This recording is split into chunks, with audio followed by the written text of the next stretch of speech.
Happy Mother's Day, and welcome to video number 2 of 2. This one has some notes that I've sent along with it to help you follow. The first one is a brief piece called Why Animal Moms Are Awesome. In it, a bear, a dog, a cat, and even a mouse save their babies, and each time they do it with their mouth. It's like the photos you see right now on the lower left where the cat is carrying its baby with its mouth, or the upper right where a slightly larger cat is doing the same thing. Here's more. A bear and a wolf, both moving their babies to safety using their mouth. What can you do with your mouth? For some of us, we say, I can eat, I can pack it away, I can put a lot of food down.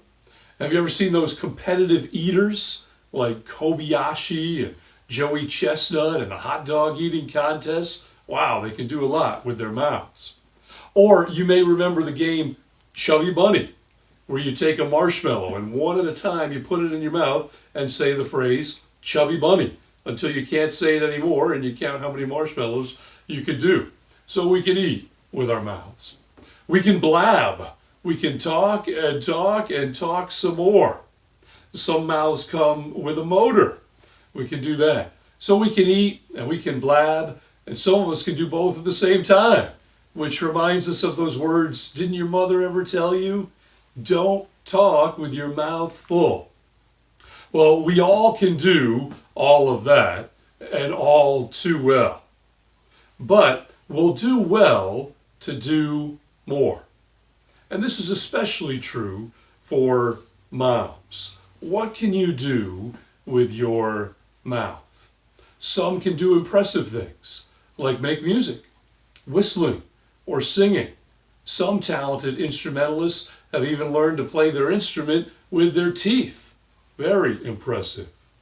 And many of us are impressed with the Christian testimony of quadriplegic Johnny Erickson Tata, who paints with a paintbrush between her lips, unable to move any of her other extremities. And a mom can specialize in this. A mom can help others with her mouth, especially her words. When we're young, we need mother's milk. It's necessary. It's nourishing. It helps keep us alive.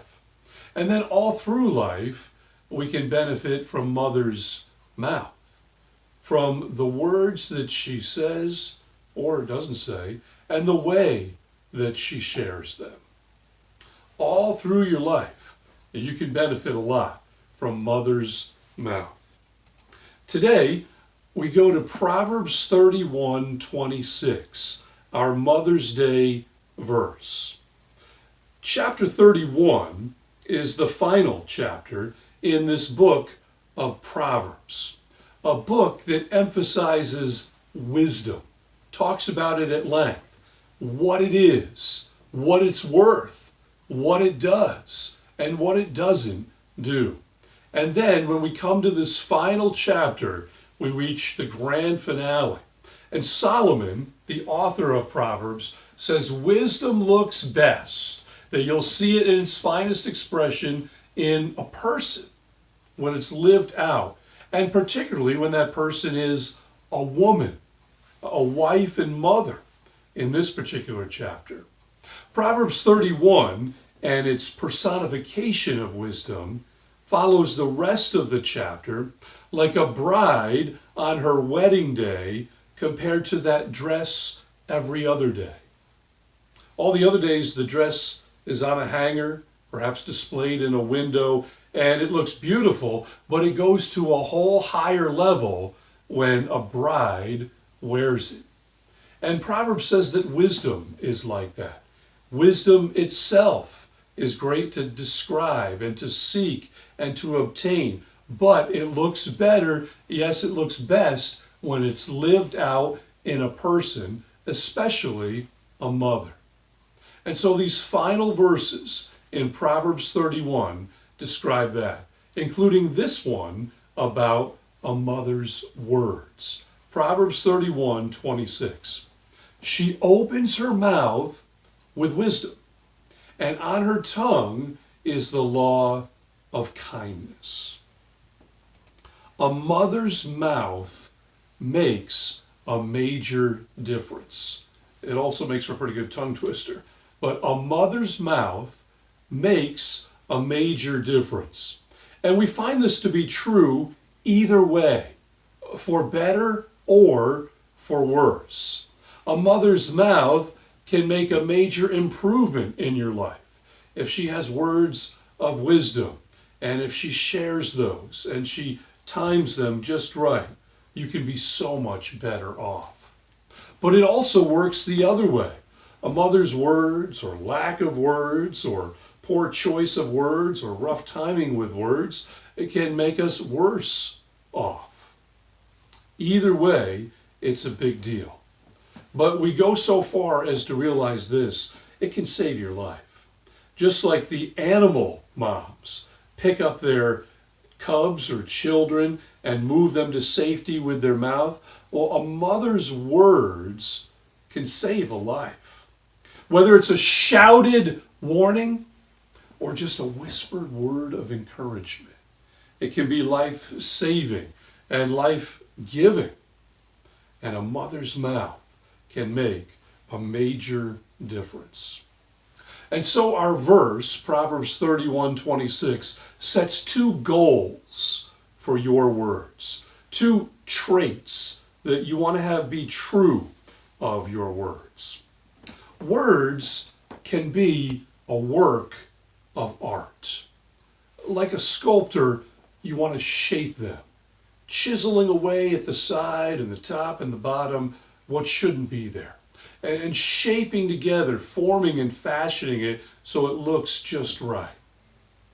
Or like a painter, you want to put just the right frame around them, the best color and variety and presentation. Other Proverbs talk about this as well. Like Proverbs 25:11, a word fitly spoken is like apples of gold in pictures of silver. Translation: say something just the right way at just the right time, and it's as beautiful as any work of art, or better. Well, these two goals take work, and they're worthwhile. You won't find yourself an overnight expert at this. You can start today or step up your game today and find that you won't have instantaneous results that will wow everyone. But over the course of time, and by making a habit of these, you can get there. So it takes some work, but it is worth it.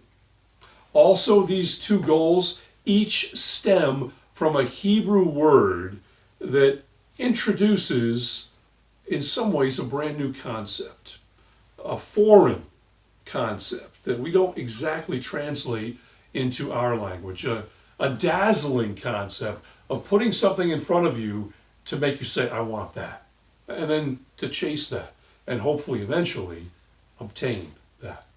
So two goals for your words. First, wisdom. Our verse says, she opens her mouth with wisdom. We want to be known for words of wisdom. We wish that when others looked at us, it's like there's a banner hanging over our head. Words of wisdom. You can come to me. You can trust me. We wish we had those words to dispense. To be known as the wise owl, the one that people seek, and the ones that they trust and entrust their situations to. Well, the Hebrew word for wisdom hides a special meaning. It's about skill, about being good at something. It seems everybody's good at something. What do you find yourself to be an area of talent? Are you good at sports, or good at studies or talented at music. Sometimes we say, hey, you've got good looks or you're a good cook, and we appreciate all those skills as well. And the word for wisdom is like that, except it's bigger. It means to be good at life, to be skilled at living, to have great skills in that way. Whether you recognize it right away or not, this is the one that you want. To be good at life, to know how to handle things, to have answers, to be good at it. Wisdom is, simply put, knowing what to do. And that's what we desire so much in life. Parts of it come easier than others, and it's already easier to do. We know what to do. But other parts are harder, and we don't know what to do. We need wisdom. We wish for wisdom. We reach out for wisdom. And in counseling, this is often the biggest question. What do I do in this situation?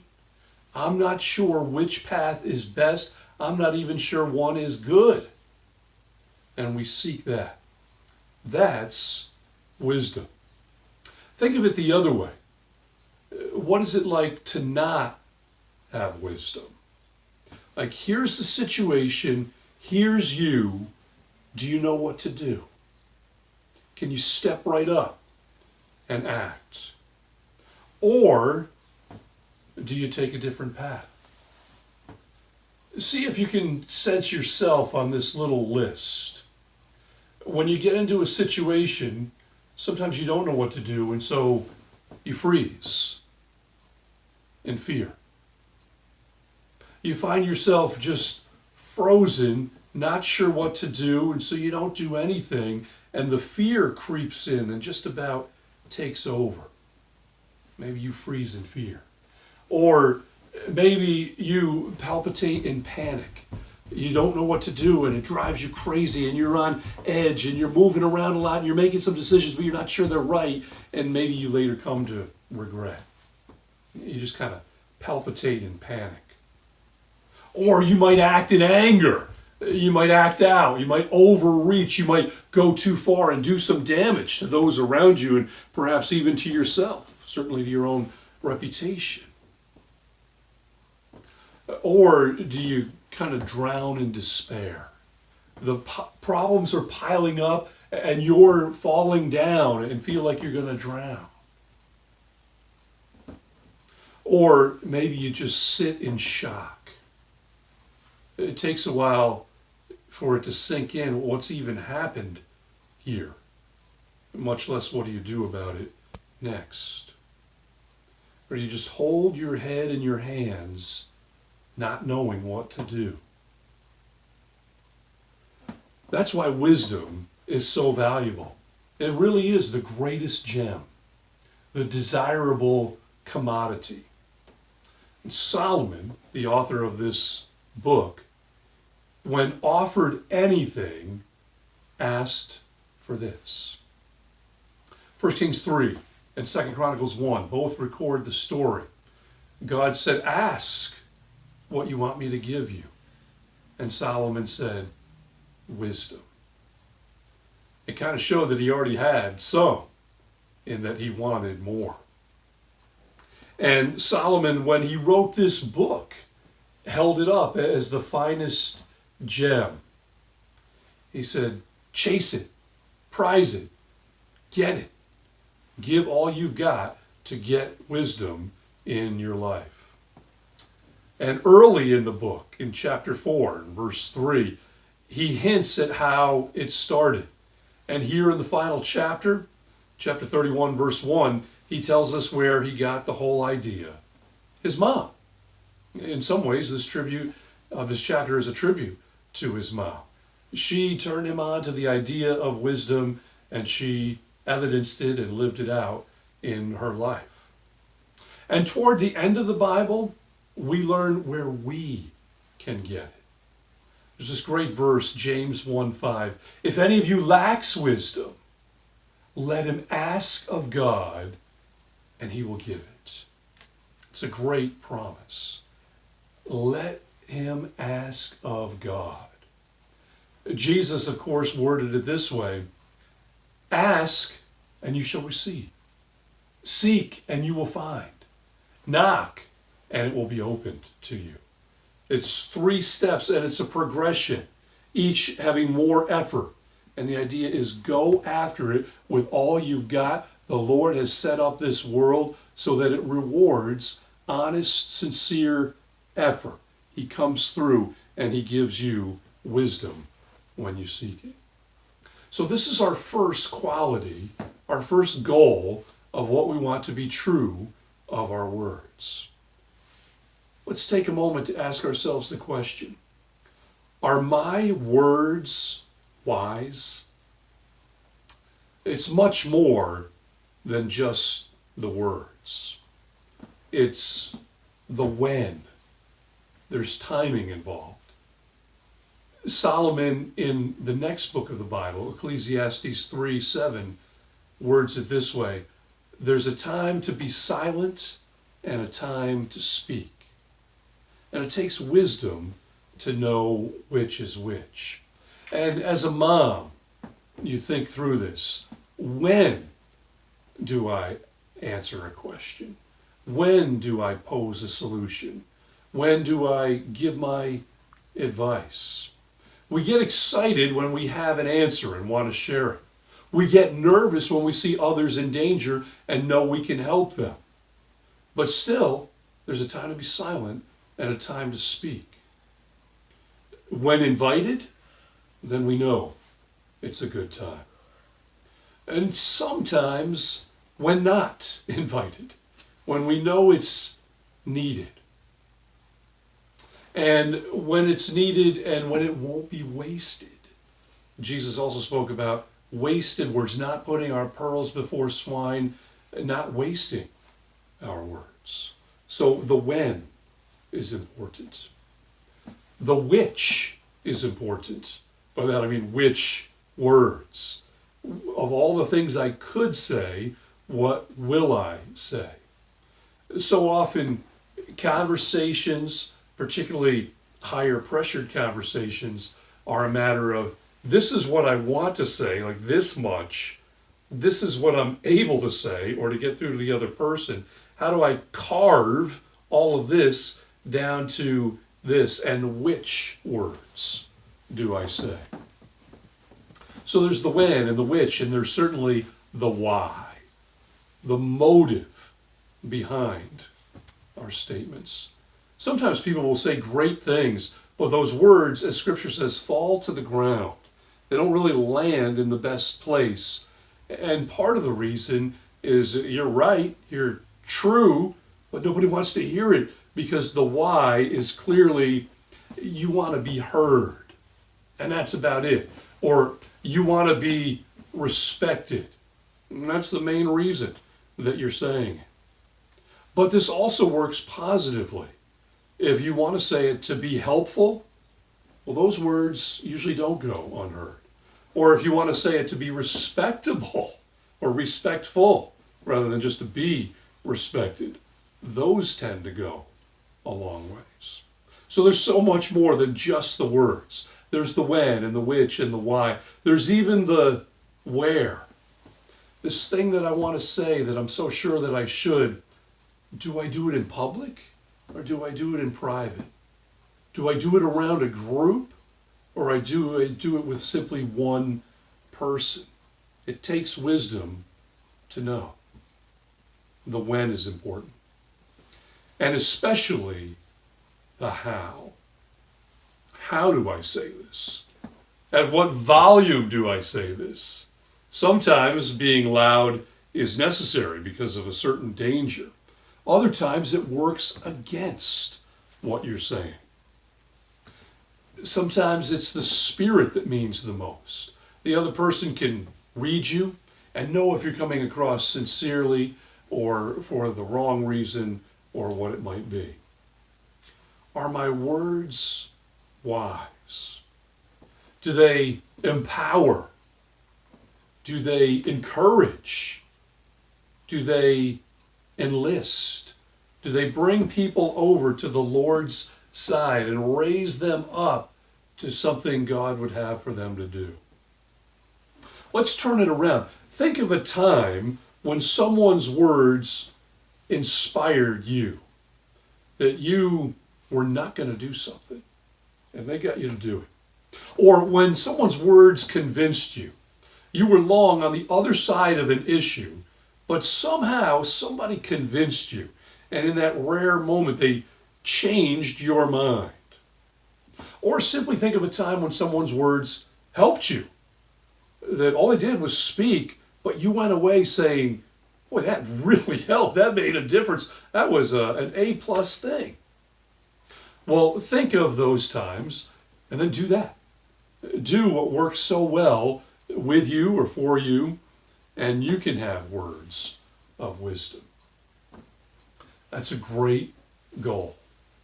On one hand, wisdom. Now, on the other hand, our second goal for our words, kindness. Proverbs 31:26 says, on her tongue is the law of kindness. We like the idea of kind words, especially when we're going to be on the receiving end of them.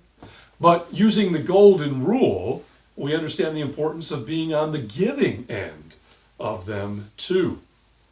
It really is the way to get through, to get a point across, to land a punch, so to speak. In the Old Testament, here in the book of Proverbs, it says that it's the soft word that leaves the strongest mark. That may seem ironic, but Proverbs says that multiple times. Perhaps the most helpful proverb of them all is chapter 15, verse 1. A soft answer turns away wrath, but grievous words stir up anger. Similarly, Proverbs 25:15, by long forbearance, a ruler is persuaded, and a gentle tongue can break a bone. Our Maker, who knows us best and who has control over us and over others, states this and certainly knows what he's talking about. That the softest words end up having the strongest impact. Well, the Hebrew word for kindness that's used here features all kinds of layers of meaning. Elsewhere, it's translated loving kindness or mercy, like in every single verse of Psalm 136, where they all end, for his mercy endures forever. This is that word. It also has this nuance of loyalty, of staying true, staying strong, keeping your word. That's all kind of caught up in this word. This is, in fact, the word of the Old Testament. It's kind of the agape of the Old Testament. It seems if anyone knows just one New Testament Greek word, it's that, agape, that self-sacrificing love. Well, there isn't an exact equivalent of that in the Old Testament, but this Hebrew word comes pretty close. Loving kindness or mercy, or in this verse, simply kindness. And the verse uses this phrase, the law of kindness. It says, on her tongue is the law of kindness. On one hand, law, hard and fast facts, rules. On the other hand, kindness, softness, a gentle approach, caring. Those two seem to be opposites. But wise words are like this, they go together, the law of kindness. In other words, as a rule, it's not all about rules, or I'm ruled by kindness. So time again for some self-examination. Are my words kind? Words are powerful, and kindness has a power. Lack of kindness does too. Earlier in the book of Proverbs, there's this verse, Proverbs 18:21. Life and death are in the power of the tongue, and those who love it will eat its fruit. This is not an exaggeration. Death and life are in the power of the tongue. It's make or break. It can bring life or death. There's a great story from a few years back of an adult lady singing in front of experts.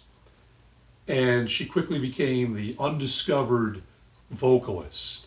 And she was well into adulthood, and so these experts gathered around her and said, how is it that you've got this far into life and nobody knows you could sing? They were baffled by it. And she offered this story. She said, when I was in school and I was just in that 12, 13-year-old range, I auditioned. And the lady in charge said to me, who told you you could sing?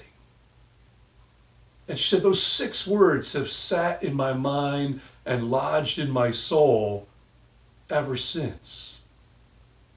And that teacher was simply incorrect, but she kind of paralyzed that woman's ability to sing for more than a decade. The part that caught my attention in that story is when she said 6 words. She took the time to count them, to analyze them, to go over and over with them in her mind. And it really handcuffed her for a long time. At one of our Northeast Fellowship conferences a few years back, a speaker told this very serious story. There was a mother who did everything wrong with her words, it seemed. She criticized deeply her children, particularly her daughters, and she had a saying that certainly stuck in their minds. She said, I would kill you, but you're not worth the gunpowder it would take. And on more than one occasion, she said this, and it was a bit of an ongoing statement. And years later, in young adulthood, one of those daughters took her own life. And her method of choice was a gun, fulfilling the mother's very words. Let's flip the script. While words can be life-taking, words can actually be murderous in a sense, they can also be life-giving. The famed American humorist Mark Twain had this quote. He said, I can live on a good compliment for 2 months. It was a very thoughtful statement that he made. And it's like these proverbs we've talked about. The right word at the right time, said in the right way, with truth and honesty and beauty and thoughtfulness, is a work of art and can just propel a person. It can be like a springboard to help them. There's other great words, merciful words that just let somebody off the hook. There's generous words that treat people better than they deserve to be. And sometimes that's not lost on them. That when you go easy or lighter on them and they recognize it, they make changes as a result. They show thankfulness, at least. At another of our Northeast Fellowship conferences, we had a man speak who leaned a little bit the tougher way, but had a father who leaned the gentler way. And he told this story. He said, people would call my dad and ask him for help, and especially it would be this way, asking him for help to move. They're going to move out of a place to another place and they need some helping hands. And he said, my dad would always do it and I could never understand why. Sometimes these were people who had previously been in his church and had left. and he would still go and help them. And so he said one day, I said, Dad, why do you do this? Why are you always doing this? And he said, my dad slayed me with his response. He simply said, have you ever heard of just being nice? It's a great thing, and it often goes a long way. But whether or not it does, it's good to do simply because it's the right thing. Scripture is filled with good examples of it. Paul did this for Philemon in the short epistle there, the one chapter in verses 8 and 9. Paul said, I could command you. I'm in that kind of a role of authority over you, but I choose to appeal to you. And instead of lording it over you, I want to come more side by side with you and simply ask or even plead. Mordecai did this for Esther in the book named after her. Esther 4:13 and 14 provides the only time Mordecai ever speaks. He's the hero of the book, but he does most of it without words. But when he uses words, they are just right. He says, in effect, God is going to work here and save the day, and it can be through you. God will do it either way, but this is your time. This is your spot. What a great example. Watching our words to the degree that we only use them when we know it'll push another person closer to Christ and to further the cause. Are my words kind? Do they give a light? Do they give a lift? Well, look what you can do. An animal, mom, can rescue its baby with its mouth, but a human mom can do so much more with words. Plus, a mother's mouth makes a major difference.